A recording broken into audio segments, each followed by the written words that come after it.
Chapter 3, Divine Council. Wednesday, 10 p.m. Outside the walls of Finite Castle. Except for the moon and the stars, all light had disappeared from the night sky. Fireflies drifted here and there near the walls of Finite Castle. There was a lot of mist, and the fireflies caused some of the mist to glow here and there. The flapping of wings sent the grasses leaning to and fro. Across the dim, moonlit meadow came the distant song of a nightingale. The figure of Emissary Bold landed on the ground near Emissary Zeal. Zeal walked forward and shook Bold's outstretched hand. Zeal was tall with a deep chest and a muscular figure. He had blonde hair, brown eyes, and a very kind face with a gentle disposition. When his thick eyebrows descended, it gave the impression of deep intelligence. "How much did you find out?" Bold asked. Bold was shorter, somewhat stocky, and had a piercing gaze. He had gray hair and blue eyes. He had a serious but kind expression. "They're going to attack sooner than we thought," Zeal replied. "Their main focus was gaining the control of the minds of the castles and destroying their souls. Before too long, his spies showed up and reported their foul work to him." "What happened next?" "Well, Bold, he then coached them on strategies for deceiving the residents." "And the residents still don't know about the passageway under the walls?" asked Bold as a night moth landed on his hand. "You're referring to the secret door near the fountain in the square, the one that leads under the walls, the secret passage of conscience," Zeal replied, nodding his head. "Well, that is a disadvantage to them," Bold replied softly. "What then?" "Well, he ordered them to complete their task, and then he sent them away. Anyways, after they had gone, I left and came this way." "You know, it's more difficult for the residents to hear or understand our language than it is for them to comprehend the language of the traitor and his spies. Since the fall of the first two castles into sin, our language, Theopolis, has been mostly lost to them. Now, all that the residents can understand is the language of the traitor, except when they read the plaques, or when Lord Mysterious helps them," Zeal remarked, glancing at Bold and resting a hand on his shoulder. "I think it is hard for them to resist their sinful nature. This makes sense because on their own there is so little remaining of their good side since their fall into sin," Zeal replied, looking at the silent moon. "And so little power on their own to resist sin," Bold sighed, nodding his head and glancing downward with eyebrows raised. "When they see how little power they have to resist sin, then they will see how much they need a savior," Zeal remarked. "One of us should go to the capital city and inform the king," Bold said presently. "By the way," Bold asked as he stopped walking, "when did the traitor say he would attack?" Alien Zeal stopped and turned towards Bold when this was asked. "The traitor will attack in 2 days at this point." "So the day after tomorrow?" Emissary Bold replied with his brows raised. "That is right," Zeal agreed with a nod of his head. "It is ironic. If they have decided that they want to do what is right, then, well, in an attack of temptation, they will often trust in their wall of willpower to prevent them from giving in to the temptation. The wall of willpower certainly has its place, but it cannot replace the power of Creator King to change a sinful nature. If their wall of willpower prevents them from asking Creator King for help in an attack of temptation, then this wall of willpower has replaced the help that only Creator King can give. Willpower cannot change the sinful nature or give a new heart. That is something only Creator King can do." "Yes, and if they treat him as a friend, the spies would have to work harder in order to deceive them." "The spies enter castles pretending to be wares, and then, well, they eventually become residents. Then the genuine residents of the castle believe they are true residents instead of the spies they are. If we can help the residents see the spies for who they truly are, bad character traits, then we will have given them an advantage," said Bold as he nodded his head and gazed at Finite Castle. "When Finite Castle asks for the help of Creator King and he changes their nature, those very residents who are spies will fade. And once they call on the king for help, the traitor's invasion will come to a short end," said Zeal. "Yet the issue is getting them to hear us," said Bold, deep in thought. "There are some residents who seem to hear us better than others do," replied Zeal with an assenting nod of his head. "When we are with them, we must do all we can to help them see that the spies are their enemies who are deceiving them, enemies sent from Pernicious," said Zeal.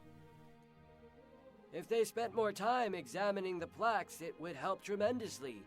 You know how bitterly the enemy hates the plaques. If they trusted the king more, it would solve so many of their problems, and the enemy would have to work all the harder to deceive them," said Bold. "Yes, and as one of them rightly commented, a sharper contrast between the king and the enemy has never existed. Residents resolve and perceive have already unwittingly assisted us several times," remarked Zeal with a contented and relieved sigh.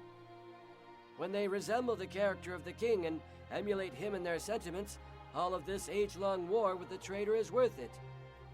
Watching their expressions when the truth about good and evil dawns in their eyes, when they see the enemy for the traitor he is, and Creator King for the Savior he is, that is priceless." "Yes, that is truly something to work towards and look forward to. I will also ask the king's advice on what more we can do to help his subjects. I should go to report to him now," Zeal replied with a happy sigh. "So I'll see you tomorrow in the castle," replied Bold. "Tomorrow, then," Zeal called back as he glided away into the darkness. Time unknown. In the capital city of Theopolis. Every time Zeal returned, the glory of Theopolis always caused him to shield his eyes. The beauty and brightness of the city of the king was always a sharp contrast to the dark and gloomy world of the land of castles. And the brightness was not that of the nearby stars, but that of King Sovereign. Emissary Zeal could hear the beautiful music which always alighted on his ears as he neared Theopolis. Even though the beautiful city he now approached so far surpassed the dim and small world he had just left, his heart yearned to return to the land of castles, for it was SoulCastles in that land that tugged on his heartstrings. It was castles there that were always on his mind, and he knew that only the power of Creator King allowed any success he had in helping to save souls on the battlefields of the mind. As he approached the city, it became brighter and brighter still. The war had spanned nearly 6,000 years on the soil of the land of castles, and the end of the war was in sight. The increasingly tireless activity of the enemy in their thirst to destroy souls was proof enough that their time was growing ever shorter, and that before long, the traitor, pernicious accuser, once emissary Radiance, would no longer trouble or destroy castles. The music from the city was louder and more lovely, and he both welcomed and thrilled in the joyful harmony which praised the king. Finite Castle. The possibility of it becoming an ally of the king was a wonderful prospect, and it was this that brought him back to Theopolis. Near the top of the mountain of King Sovereign, Creator King stood on the terrace of a gold and silver flower-filled arbor. He had recently come from the peak of the mountain where he had stood, interceding for SoulCastles before the glory and majesty of his father, King Sovereign, upon whom no mortal could look and still live. He spotted Emissary Zeal coming his way and knew that this conversation would be about Finite Castle.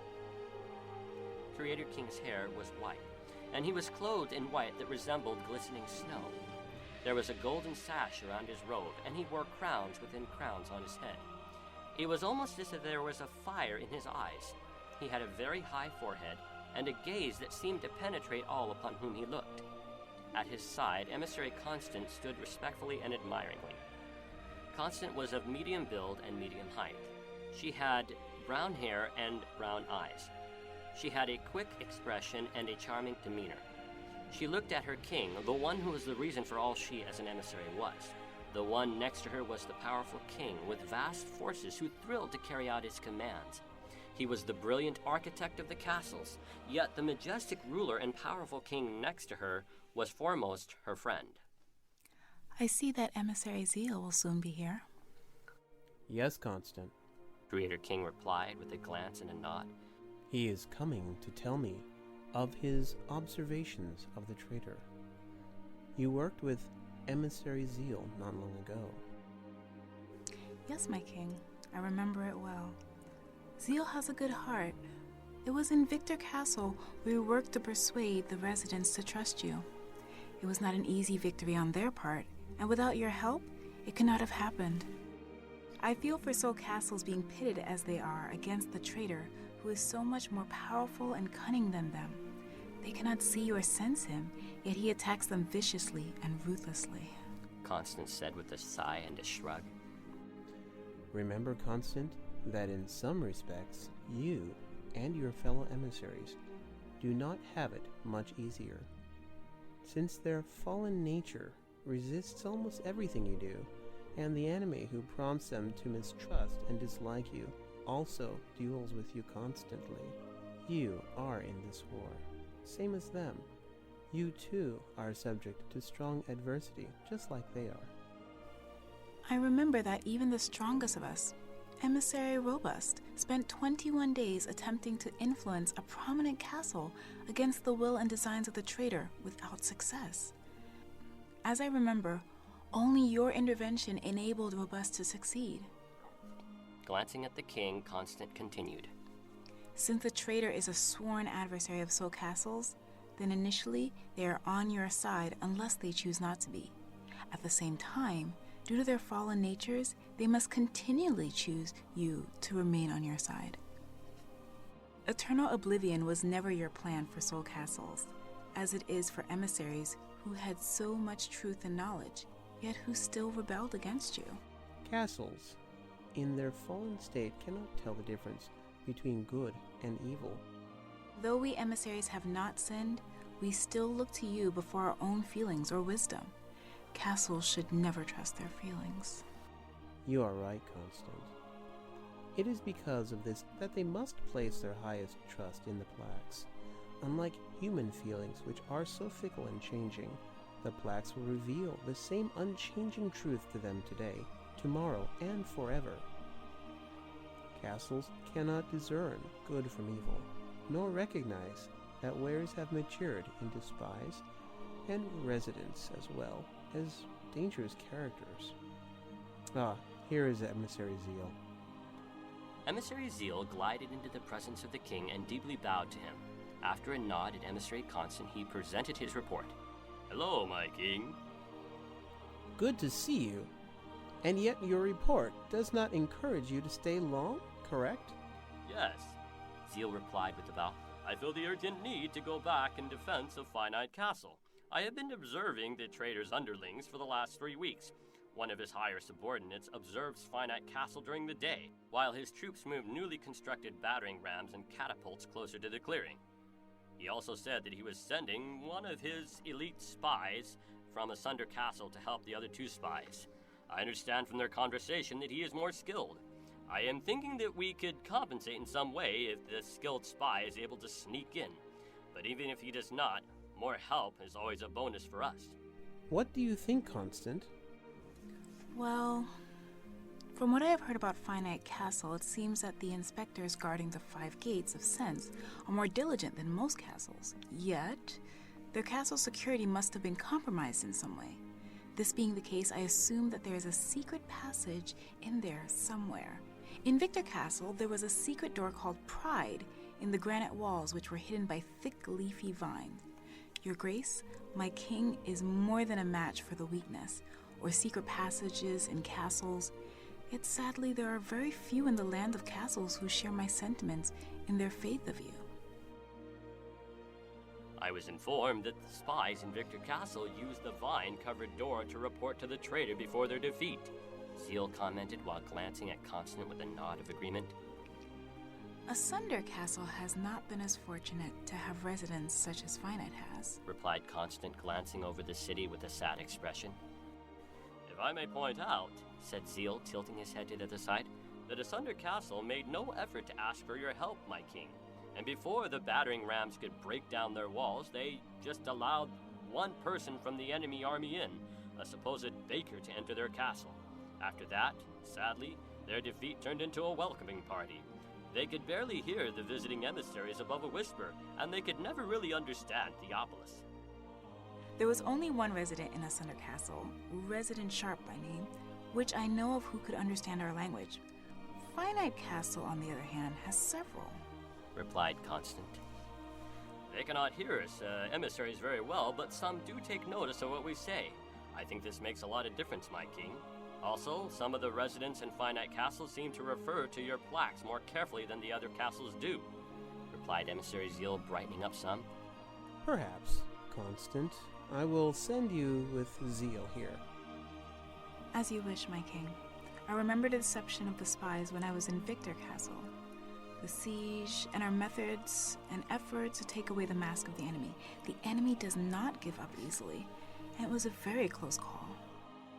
You will experience much of the same thing in Finite Castle. Not encroaching on their power to choose, yet being persistent in reminding them of truth is one of your strongest arguments, as opposed to the enemy who uses force and deception. Since the traitor has sent more spies, I will also send an equal number of my agents. Therefore, I am sending you, Constant, with Zeal. But, Constant, before you both leave, please call Sanctioned up here. After a few minutes, Emissary Sentient came to the arbor and bowed to his king. I am at your service, my king, Sentient said with a courteous bow. Sentient was tall, well-built, and powerful. He had a keen expression and a faithful disposition. He had black hair, dark eyes, and an unhurried, joyful expression. Constant will soon be leaving with Zeal in defense of Finite Castle. departing for Finite Castle, said Sentient. Perhaps I will join you when you request a counter-invasion force, He replied with a serene tone and a pleased gleam in his eyes.